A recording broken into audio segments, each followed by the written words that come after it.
سلام البنات، مرحبا بكم معي في مطبخ الوصفات. اليوم جبت لكم وصفه تاع كروكي رولي بزاف بنينه وسهله واقتصاديه، ما فيهاش مكونات بزاف. ما عليكم غير تشتركوا في القناه وديروا لي جيم وتخلوا لي كومنتير شباب. نبداو بسم الله بالوصفه. عندي هنايا 3 حبات بيض، مورف صغيره معمره مليح تاع لافاني، وعندي كاس سكر ناقص صباعتين، زوج صباعتين تاع سكر كما شفتوني وريتكم في الفيديو. نضربوه مليح بالباتر حتى يبيض معايا داك الخليط ويدوب هذاك السكر مليح. شوفوا كي ولا. هذا هو السر الاول باه ينجح معكم الكروكي. ونفس الكيله تاع السكر اللي درتها نعاود نديرها زيت. درت كاس ناقص 7 تاع زيت ونخلط مليح بالباتر. وهنا ضفت مغرف كبيره تاع حليب غبره اللي هو اللحظه، يعطي لها واحد الطرابه واحد البنه بزاف هايله للكروكي. ودرت قرصه تاع الملح ما تنساوهاش. هنا بعد ما خلطت هذوك السوائل مليح نجيب الفارينه وندير كيس خميره كيميائيه ونبدا نلم في العجينه. وهذا السر الثاني في العجينه باه يجيكم الكروكي تاعكم طري ويجي خفيف. ما تنشفوش العجينه، خلوها تلصق في اليد، ما تنشفوش العجينه. كون تنشفوها راح يجيكم الكروكي تاعكم يابس. راني نعطيكم الوصفه بكل اسرارها، ان شاء الله برك تعجبكم الوصفه وتجربوها ان شاء الله. هنايا شوفوا قسمت العجينه، قسمتها على زوج، وحده راح نديرها بالكاكاو ووحده راح نخليها بيضه. هذيك البيضه راح نزيد لها شويه تاع فارينه، مازالت طريه بزاف. وهنايا راح نزيد لها مغرف تاع كاكاو كبيره وندخل فيها هذا الكاكاو مليح. اختاروا نوعيه جيده تاع الكاكاو تكون مليحه. شوفوا العجينه راهي مازال تلصق في اليد. باه ما تغبنكمش دائما نديروا الزيت، نستعملوا الزيت باه ما تغبناش.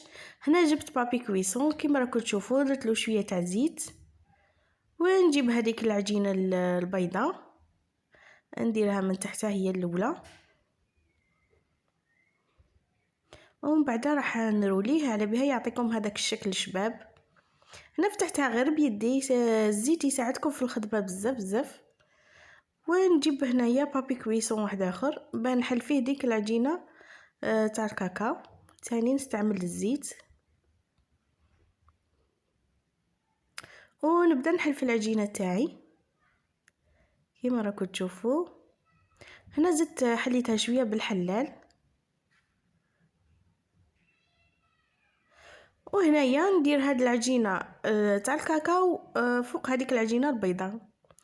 هنا كي كنت راح نحطها سبقتني العجينه بصح معليش هكا وسقمتها بيدي.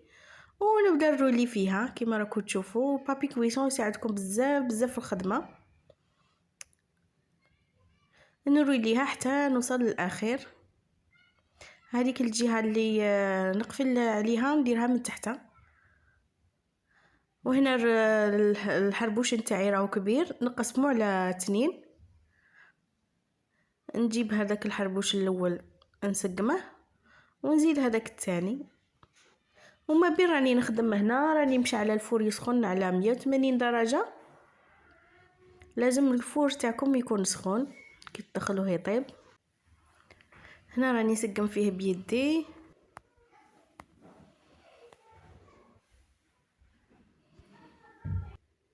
هنا خلاص درتو في البلا وراني مشعله قلت لكم الفور من قبل. ندخله يطيب حتى يدي ديك التحميره شابه وخليه يبرد واحد شويه. ونبدا ندهنو بالمربى المشماش اللي هو المعجون. جيبوا البانسو ودهنوه مليح كيما راكم تشوفوا. دا تحميره بزاف شابه. انا نبغي الكروكي تاعي نبغيه يتحمر مليح. وهذو 3 حبات بيض شوفوا يديكم كونتيتي مليح.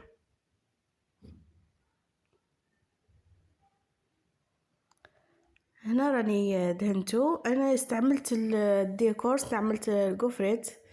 انتم الا عندكم كاوكاو محمص ومطحون تقدروا ديكورو به. انا ما كاش عندي درت غير الكوفريت هكذاك وجا الشكل تاعو بزاف شباب.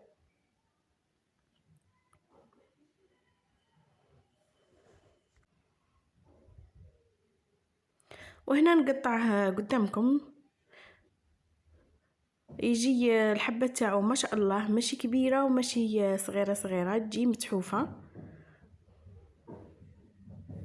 كنوريكم حبة كيفاه جا من الداخل، جا بزاف الشكل تاعو شباب وراقي حتى لضيافكم وتخدموه. شوفوا كي جا ما شاء الله، جا تحفة، جا بزاف شباب. ما عليكم غير تجربوا الوصفة، راهي ساهلة ما فيهاش بزاف كاع مكونات. وفي الاخير ها هوينا الكروكي تاعنا جا ما شاء الله. ما عليكم غير تجربوا الوصفة. نقسم معكم حبة، شوفوا كي جا طريذ في الفم.